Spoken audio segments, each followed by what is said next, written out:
What's up, guys? Jesse, Melissa, and Huddy here with Adventure Endeavor. Today, we want to talk about one of our absolute most favorite towns in Colorado, and that is Durango. We've been there many, many times. In this video, we want to just kind of talk about a few fun activities you could do in the summertime.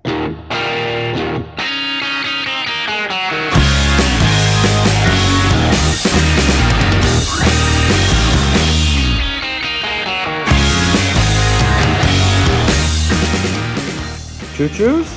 Wow. Whoa. That's cool.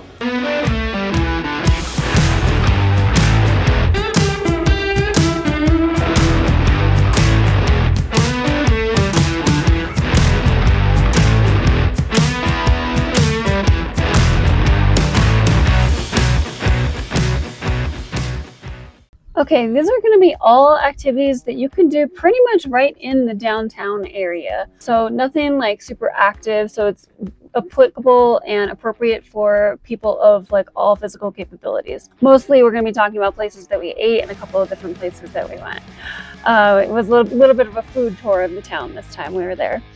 So the first place that we went was Oscar's Cafe, and that is like a teeny tiny little like old school diner right on the 550 highway that runs north to south through town. It was the #1 rated by local residents on visitdurango.com, and they had a fun little train going around the like upper level. Is that a choo-choo? So the kids loved that. And well, Lincoln, this guy doesn't really even know where he is or what he's doing. But there were other kids there that loved it. Yes, all the kids love the train, which is really fun because it kind of keeps the kids entertained. The food was really, really good diner food, I would say. Kind of like diner, maybe slightly fancier than like a diner type food. I got a chili verde omelet. It was excellent. Biscuit and gravy, excellent. And overall, I mean, the atmosphere, the vibe, the food, super, super good. I would definitely go back to that restaurant. After we ate, of course, we had to move around and kind of work that food around, get the digestion going. And we knew that we were very close to Durango's Farmers Market, which is like every Saturday in the summer. I want to say from like, I don't know, May to October or something like that. Sounds right. And it was just a short walk away. It was like literally across one street and across 2 parking lots, and we were right there. There was tons of vendors. There were companies cooking food that you could grab and eat right there. They were obviously selling vegetables, selling meats, a lot of knickknacks and paddywhacks, stuff like that. And it was quite big. I would say there's like 5 or 6 rows. I don't know, if I had to guess, maybe like 50 vendors at least, if not more. For the size of it, the physical size of it, there was quite a lot of vendors. So it was pretty impressive. There were people selling things like homemade fruit leathers and tallow and like knife sharpening, people offering services. So all sorts of things, definitely worth checking out if you are in downtown Durango on a Saturday. Oh, and Lincoln was very excited because he got enrolled in this free book club, and he got a train book, and he was just ecstatic, and that was really cool for us. Lincoln, what do you have? What do you have? Choo-choo train? That's cool. Is that choo-choo train? In a previous video about Durango, we did the Silverton to Durango Railroad. We did the ride, and it kind of takes all day. It's a little expensive, but totally worth it. We'll link that video right here or somewhere like that. But what we didn't do is we didn't do the Railroad Museum, which basically you walk into the train depot, you walk over the tracks, you hang a left, and then you go down to the museum. The museum had a little bit of everything. Obviously, I had multiple trains that you could look at and go inside. Tons of just antiques, a lot of model small trains, and like, what do you call like the full train setup? Not a diorama. Kind of like a diorama, but with working trains. Yeah, like scale models. They had some taxidermy animals.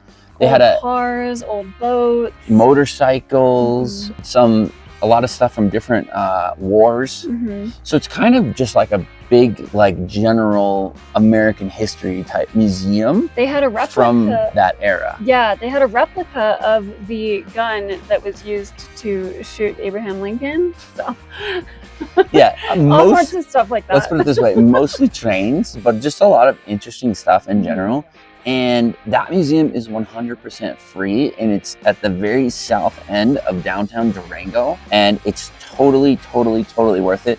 I'd say 45 minutes to an hour. One of the highlights for me was walking in some of the old train cars. They had a couple of them that were set up completely different, and you could go up the stairs and walk in them. They have a little movie. Yeah, I mean, it's free, but you know, spend a little bit of money in the gift shop. Like I think we got some drinks. You can get like a little toy or souvenir or something like that. Clothing, all sorts of options to help support. And the next place that we went to eat that we wanted to talk about was Ska Brewing. This place is actually outside of the immediate downtown area, but it's still really close to town. It's like 8 to 10 minutes from the downtown Durango. And they have a really great atmosphere inside and outside. Big outdoor seating area. They had like an offset smoker like out there in their big open area. They have a stage. They have, what's that game with the beanbags? Cornhole. Thank you. And yeah, just a cool area for like the kids to kind of run around and like play on the grass. So really great atmosphere, great for like hanging out. All of the food was very impressive. Very impressive. Very good. Yes, we got wings, we got spinach and artichoke dip, which unfortunately 2 days after we went there, we found out we're taken off the menu. So sad. Yeah, we went back 2 days later because it was so good. It was that good. And they had literally done a menu change, which they had not done before. Yeah. The inside atmosphere is awesome as well. Big open seating area. They have a gift shop. And they have like a cooler where you could buy their beer. Lots of beers on tap. We unfortunately, I mean not unfortunately, we just don't drink beer. But my parents said it was good. They have an upstairs area as well, which is cool. It has nice views outside, and you can look down into the main kind of dining area. They had a lot of art on display, I think for sale, and also just cool old like nostalgic type art. Interesting fact about the brewery is basically there's a few friends who started it, and they were too young to buy beer, so they're like, we'll just make it. They started making beer, and of course they couldn't get a loan to like start a brewery. So one of the fathers of some of the kids was like, I'll give you a loan, and they kind of got it going, and then eventually they got a bigger loan, and it's very successful. You can find a lot of their beers on tap in downtown. Like almost every restaurant or watering hole carries Ska Brewing. Yeah, and that place actually was started in 1995 when those kids decided they wanted to start brewing beer, and it's still going today. So how many years is that? 30? Almost 30 years? Yeah, and it was great. So those are a few things that we did this trip in Durango. I believe we'll have one more video coming out, and then also we have a lot of videos in the past. Obviously you got to check out the train ride from Durango to Silverton. It's called the Durango Hot Springs, right? The Hot Springs. Yep. A little bit north of town. Bar D Chuck Wagon is something else you can check out, and we have videos on all of those activities. So go ahead and check out our playlist on Durango.